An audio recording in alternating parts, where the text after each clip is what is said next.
Assalamu alaikum warahmatullahi wabarakatuh. Welcome back to the Deep Dive. So today we're tackling a principle it's so powerful it could be an entire life manual. Right. Yet we often, just reduce it to simple charity. We're diving into that core teaching. The most beloved people to Allah are those who are most beneficial to others. And that phrase is it's incredibly profound. Our mission here really is to elevate it beyond just a nice saying and look at it as a complete framework. An operating system. Exactly. We've pulled together Quranic verses, key hadith, juristic thinking, all to define how you actually achieve that maximum impact. It's about designing a life built on being useful. And the thing that just immediately jumps out from the sources is that this isn't a one-way street.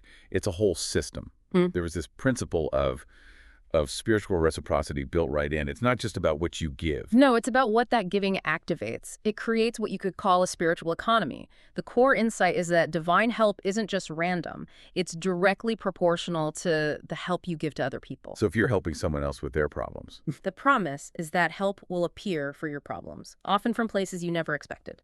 Okay, so to get this framework running, we need the blueprint. And the sources give us this really complete narration, a foundational hadith. Right. It's like a 4-point checklist, mapping specific actions to specific rewards. This isn't just theory. This is the actual plan. It is the plan. And it specifies these key domains. First, if you relieve a believer of a worldly distress, Allah relieves you of a distress on the day of resurrection. That's a huge return. Huge. Second, making things easier for someone in debt. Third, concealing the faults of another Muslim. And fourth, seeking knowledge, which, that just smooths your path to paradise. It's not just do good, it's targeted high-impact action. But before we even get to the action items, the sources really hammer home the importance of the internal engine for all this, your character, specifically this concept of taqwa. And we can't just define it as piety and move on. What does that active awareness actually look like day to day? Taqwa is God consciousness, yeah. But a better way to think of it is like an internal GPS. It's constantly realigning your actions. So. It's an active awareness that stops you from, say, snapping at someone when you're frustrated, because in that moment you realize this person is Allah's creation and I'm accountable for how I treat them. It turns helping people from just a nice choice into a core duty. And how do you cultivate that? It seems like more than just wishful thinking. It's structured engagement. I mean, the Quran is constantly commanding justice and ihsan, doing good in a beautiful way. But crucially, the sources also emphasize experiential training. Like fasting. Exactly. Fasting gives you that physical, visceral understanding of hunger and vulnerability. It builds real empathy. And prayer, when it's focused, it just keeps renewing your intention, making sure your actions stay pure. And that's where the internal part becomes the external mandate. Because the very definition of faith is rooted in this empathy. The prophet said, none of you truly believes until he loves for his brother what he loves for himself. I mean, that is a staggering statement. It makes your spiritual health completely inseparable from your social commitment. Your belief is literally incomplete if you don't have this non-negotiable concern for others. But that help has to be delivered in the right way. Because, charity can sometimes have this subtle power dynamic. It changes everything. You have to start from a place of recognizing the inherent dignity, the karma of every single person. Help can never, ever be condescending. Which means you have to really listen. Active listening, not just waiting for your turn to talk and offer a solution, truly hearing their need. You have to remember the giver and receiver are equal in worth. You're just in different circumstances at that moment. You're offering assistance, not superiority. Okay, let's move into those high-priority actions from the hadith. Starting with financial relief. Why is relieving an insolvent debtor tafriq al-qura given so much weight? Because debt is a spiritual and social cage. It's paralyzing. It creates this immense existential distress. So the sources put a huge priority on easing that burden. And the Quran gives a very clear first step. A mandatory first step. And if someone is in hardship, then let there be postponement until a time of ease. That's the absolute minimum. You have to grant them more time. But the real reward, the exponential one, comes if you go beyond just postponing. Oh, absolutely. The extraordinary reward is for forgiving part or all of the debt. And the promise is massive. Whoever alleviates the hardship of an insolvent debtor, Allah will alleviate his hardship in the worldly life and the hereafter. In this life and the next. Both. I mean, think about that deal. You clear someone's financial ledger and Allah clears your spiritual one. It's one of the highest leverage actions you can possibly take. And beyond debt, there's this focus on basic needs, food specifically. Yes, and the Quran frames feeding people as this noble act. It says the righteous give food despite love for it, meaning you give from what you actually want yourself, not just your leftovers. Which comes back to dignity. It always comes back to dignity. The act of giving is an opportunity for your spiritual growth. So you should almost be thanking the person for accepting it because they are allowing you to get closer to the divine. Okay, the second domain is huge for community health. Concealing faults. We're talking discretion over public shaming. This is a powerful form of psychological protection. The promise is direct. Whoever conceals the faults of a Muslim, Allah will conceal his faults in the worldly life and the hereafter. And the wisdom behind that seems to be about creating safety. It is. When people know their mistakes won't be broadcast, they have the psychological space to fix them privately.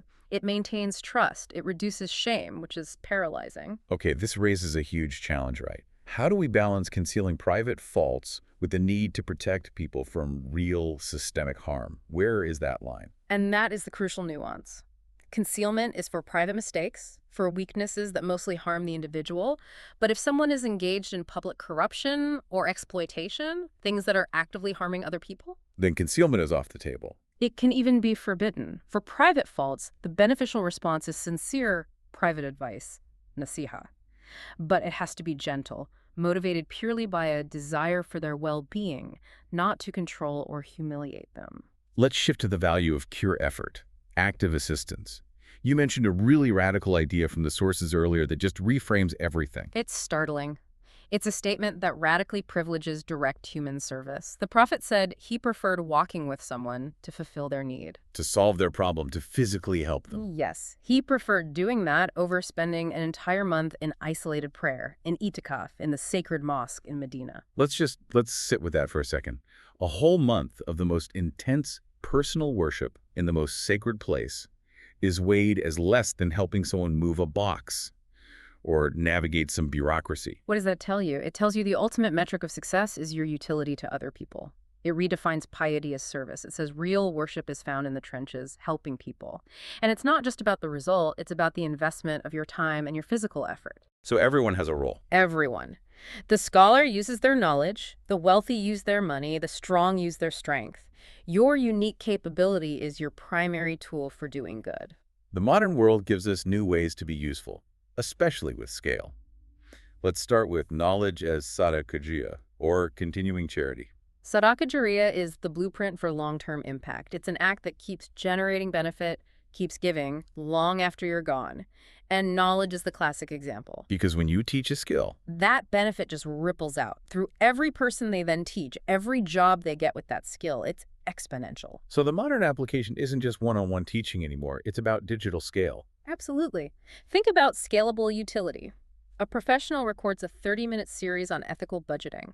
An engineer contributes to open source code. They've just massively multiplied their beneficence footprint. That one-time effort can provide continuous charity for years. Which leads right into skill-based giving. For anyone listening, your professional expertise. It's not just your job. It's your highest leverage tool for good. It is the most powerful tool you have. A doctor can offer pro bono telemedicine to a rural clinic. A lawyer can help a refugee with their asylum application. A financial planner can give free advice to a family struggling to get by. And you can think even bigger, more systemically. For sure. If you're in a position of influence at a company, you can champion ethical sourcing or fair labor practices. That creates a wave of benefit that protects hundreds, maybe thousands of people. Now, if we're going to think systemically, we have to prioritize. And this is where the juristic framework of maslahah comes in. Right. Maslahah means pursuing the common good. And it's so important because our resources, our time, money, skills, they're all finite. This framework helps us apply them where they do the most good. It breaks benefit into 3 levels. But walk us through those tiers. At the very top, you have essential benefits. This is about protecting the absolute necessities.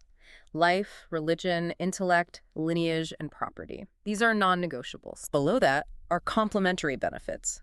Things that make life better but aren't about pure survival, like, say, better public transport. And at the bottom is embellishment, things that add beauty or refinement. So let's use an example. I have limited funds. I can either fund a new cultural arts center, or I can pay to get clean drinking water to a community that doesn't have it. Maslaha is crystal clear. You have to focus on the essential benefit first. Clean water protects life. That takes absolute precedence over the arts center, which would be an embellishment.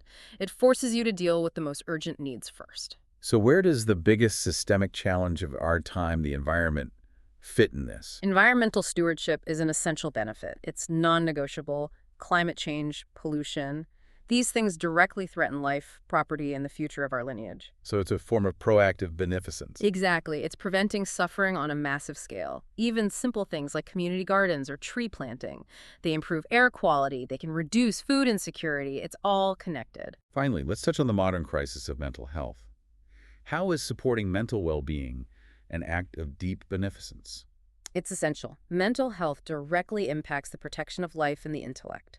So being beneficial today has to include addressing the isolation and distress so many people feel. So what does that look like in practice? It means creating real social connection, peer support groups, practicing active listening, giving someone your undivided, non-judgmental attention. And maybe most importantly, it means actively working to destigmatize mental health struggles in our communities so people feel safe enough to be vulnerable. Okay, as we wrap up this framework, we have to talk about the ultimate guardrail for all of this. Sincerity. Because why is it so important that without it, the whole act is corrupted? Because sincerity is what purifies the intention. It ensures your motivation is for the sake of the divine, not for likes or follows or praise from people. So it's about avoiding Riyah, showing off. Exactly. The tradition warns so intensely against it. If your primary driver is to be seen doing good, it essentially voids the spiritual value of the act. The help has to be offered with no expectation of return, no condescension, and definitely no strings attached. So let's bring it back to that reciprocal promise we started with, that spiritual economy. How does all this action activate help in our own lives? Well, the guarantee from that hadith is the foundation. Allah will continue to help a person so long as he is helping his brother. And that reciprocity works on multiple levels. It's multidimensional. Spiritually, you activate divine solutions for your own problems. Socially, you build these deep, authentic community networks that support you when you need it. And temporally, your actions today are literally generating future well-being for yourself.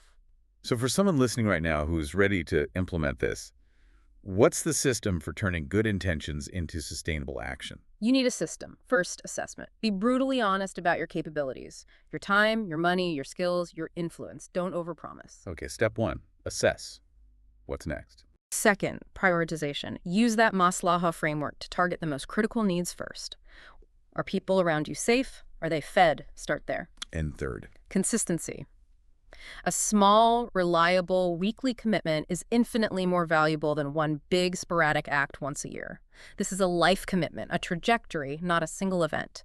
At the end of the day, becoming truly beneficial requires balancing that internal compassion and sincerity with a really rigorous external strategy. It's the full integration of heart, mind, and action. So what does this all mean for you, the listener? Given your unique combination of skills, your job, your resources, your connections in this complex world, where can you apply the principle of sadaqah jariyah? Where can you create benefit that will continue to ripple out and serve people long after your initial effort is done? Think about one long-term project you could start planning today, recognizing that investing in others is the absolute highest leverage investment you can ever make in yourself.